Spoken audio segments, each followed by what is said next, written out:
ನಿನ್ನೆಯ ಹೋರಾಟ ತುಂಬ ತೂಕವನ್ನು ಉಳ್ಳುವಂಥದ್ದೇ. ಬಟ್ ಈಗ ಈ CJP ಕಾಕ್ರೋಚ್ ಜನತಾ ಪಾರ್ಟಿ ಈ ಹೆಸರಲ್ಲಿ ಗಂಭೀರತೆ ಇಲ್ಲ. ಇವ್ರುಗಳು ಇಂಥ ದೊಡ್ಡ ದೊಡ್ಡ ವಿಚಾರಗಳನ್ನು ಇಟ್ಕೊಂಡು ಗಾಂಭೀರ್ಯತೆಯನ್ನು ಕಳೀತಾ ಇದ್ದಾರೆ, ವಿಚಾರಗಳನ್ನು ಹಗುರ ಮಾಡ್ತಾ ಇದ್ದಾರೆ.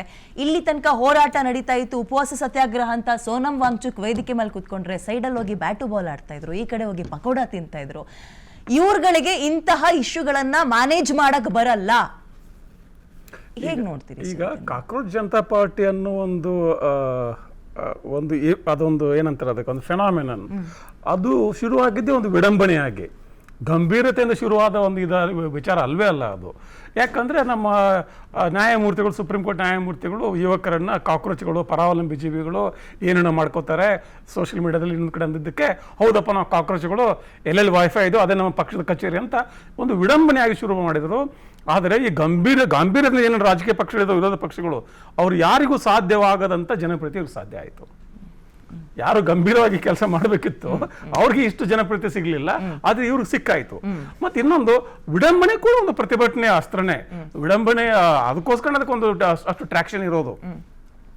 ನೀವು ಹೇಳಿದ್ರಲ್ಲ, ಅಲ್ಲಿ ಕ್ರಿಕೆಟ್ ಆಡ್ತಿದ್ರು, ಮತ್ತೊಂದು ಮಾಡ್ತಿದ್ರು, ಅದು ತಪ್ಪಲ್ಲ, ಒಪ್ಪ ಮಾತಲ್ಲ. ಬಟ್ ಏನಂದ್ರೆ ಇವರೆಲ್ಲ ಹವ್ಯಾಸಿಕಲ್ಲ, ಯಾರು ಕೂಡ ಇವರು ನುರಿತ ಪ್ರತಿಭಟನಾಕಾರರಾಗ್ಲಿ, ನುರಿತ ರಾಜಕಾರಣಿಗಳಾಗ್ಲಿ, ಆ ಪ್ರಜ್ಞಾವಂತಿಕೆ ಇಲ್ಲ, ಮೆಚುರಿಟಿ ಇಲ್ಲ. ಮೆಚುರಿಟಿ ಉಪವಾಸ ಸತ್ಯಾಗ್ರಹ ಮಾಡ್ತಾ ಇದ್ದಾರೆ ಸರ್.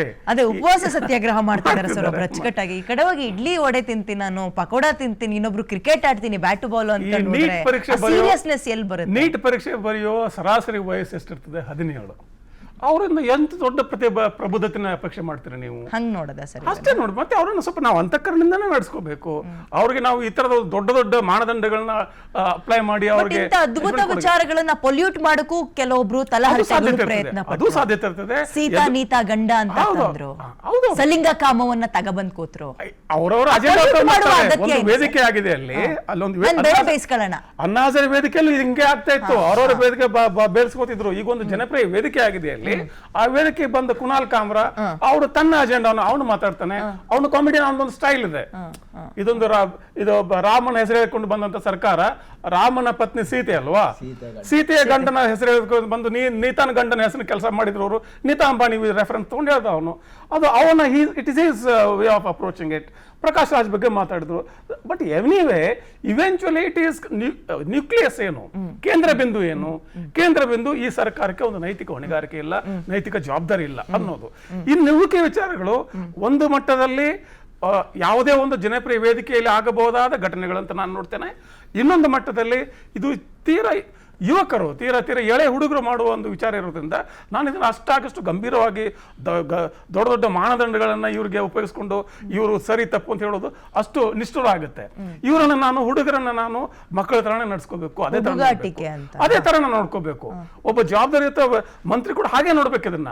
ಒಬ್ಬ ಪ್ರಧಾನಮಂತ್ರಿ ಆಗ್ಲಿ, ಮಂತ್ರಿ ಆಗ್ಲಿ, ಯಾವುದೇ ಒಬ್ಬ ಜವಾಬ್ದಾರಿಯುತ ಅಡಲ್ಟ್ ಏನಿದ್ದಾನೆ ಅಥವಾ ತಂದೆ ಸ್ಥಾನದಲ್ಲಿರುವಂತ ಒಬ್ಬ ರಾಜಕಾರಣಿ ಇದ್ದಾನೆ, ಅವನ ಹುಡುಗರನ್ನ, ಮಕ್ಕಳನ್ನ ಅದೇ ಅಂತಃಕರಣದಿಂದ ನೋಡ್ಬೇಕು.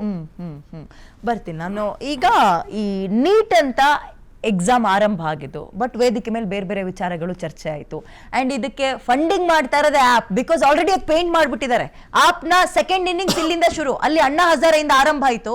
ಈಗ ಇನ್ನೊಂದು ಶುರು ಬೇಕು ಅವರಿಗೆ, CJP ಅನ್ನೋದ್ರಿಂದ ಶುರು ಮಾಡ್ತಾ ಇದ್ದಾರೆ ಅನ್ನೋ ಬಣ್ಣವನ್ನ ಬಳಿದಾಗಿದೆ. ಏನಂತೀರಾ ಮೇಡಮ್? ಇದು ಏನು ಸುಪ್ರೀಂ ಕೋರ್ಟ್ ನ್ಯಾಯಮೂರ್ತಿಗಳು ಹೇಳಿದ್ರು, ಪರಾವಲಂಬಿಗಳು ಯೂತ್ಸ್ ಅಂತಂದ್ರೆ ಆ ಒಂದು ಮ್ಯಾಟ್ರಿಂದ ಸ್ಟಾರ್ಟ್ ಆಗಿದ್ದು.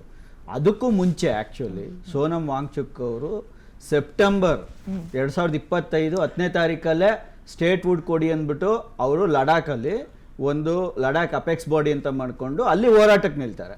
ಇವರು ಅಲ್ಲೇ ಹೋರಾಟವನ್ನು ಹತ್ತಿಕ್ತಾರೆ. ಅಲ್ಲಿ ಸುಮಾರು 4 ಜನ ಸಾವಾಗ್ತಾರೆ.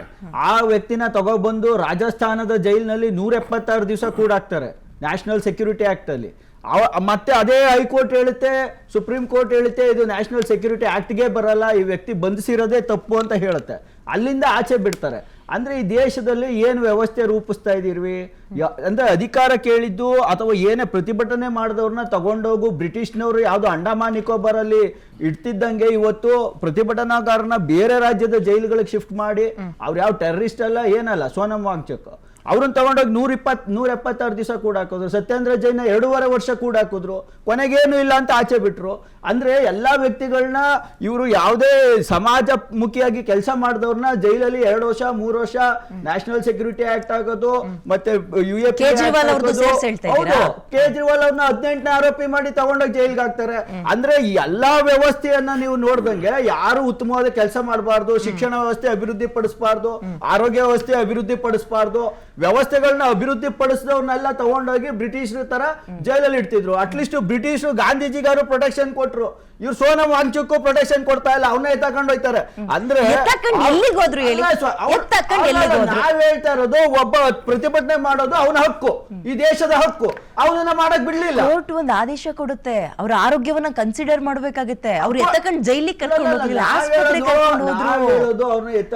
ನಾವ್ ಹೇಳೋದು ಅವ್ರು 20 ದಿವಸ ಉಪವಾಸ ಮಾಡಿದಾಗ ಯಾಕೆ ಬರ್ಲಿಲ್ಲ ಸರ್ಕಾರಗಳು? ಪ್ರಶ್ನೆ ಯಾತಕ್ ಬರ್ತಾ ಇಲ್ಲ? ಇವತ್ತು ನೋಡಿ ಎತ್ತಕೊಂಡು ಏನಾದ್ರು ಹೆಚ್ಚು ಕಡಿಮೆ ಒಳ್ಳೆ ಅವಕಾಶ ನಿಮಗೆ ಅದನ್ನ ಮಾತಾಡಕ್ಕೆ. ನಾವ್ ಹೇಳ್ತಾ ಇದೀವಿ ಕೇಳಿ, ದೇಶದ ಪ್ರಧಾನ ಮಂತ್ರಿ ವರ್ಷವಿಡೀ ವಿದೇಶ ಪ್ರವಾಸದಲ್ಲಿ ಇರ್ತಾರೆ, ಅಪೋಸಿಷನ್ ಲೀಡರ್ ವಿದೇಶ ಪ್ರವಾಸದಲ್ಲಿ ಇರ್ತಾರೆ.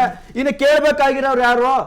ಇವತ್ತು ನಾವೇ ಕೇಳ್ಬೇಕು, ಕಾಕ್ರೋಚ್ಗಳು. ಇವತ್ತು ಅಭಿಜಿತ್ ದೀಪ್ಗೆ ಅವರು ಪಾಟೀಲ್ ಇದ್ದವರು ನಾವು ಸಪೋರ್ಟ್ ಮಾಡಿದೀವಿ, ತಪ್ಪೇನಿದೆ? ಫಂಡಿಂಗ್ ಮಾಡ್ತಾ ಇರೋದು ಯಾರು ಹೇಳಿ? ಯಾವ ಫಂಡಿಂಗ್ ಇದೆ ಅಲ್ಲಿ? ಜನರೇ ಅವರು ಇವತ್ತು ಅಲ್ಲಿ ಬಂದಿರೋರು ಯಾರು ಗೊತ್ತಾ? ಒಂದೇ ನಿಮಿಷ, ಅಲ್ಲಿ ಬಂದಿರೋರು ಯಾರು ಗೊತ್ತಾ? ಇವತ್ತು ವಿದ್ಯಾರ್ಥಿಗಳು ಸತ್ತಿದಾರಲ್ಲ, ಅವ್ರ ಅಣ್ತಂದಿರು, ಅವ್ರ ಅಪ್ಪ ಅಮ್ಮ ಅಂತವ್ರು ಬಂದಿರೋದು, ಅವ್ರ ನೆರೆಹೊರೆಯವರು. ಯಾಕಂದ್ರೆ ಅಂತವ್ರ ಮೇಲೆ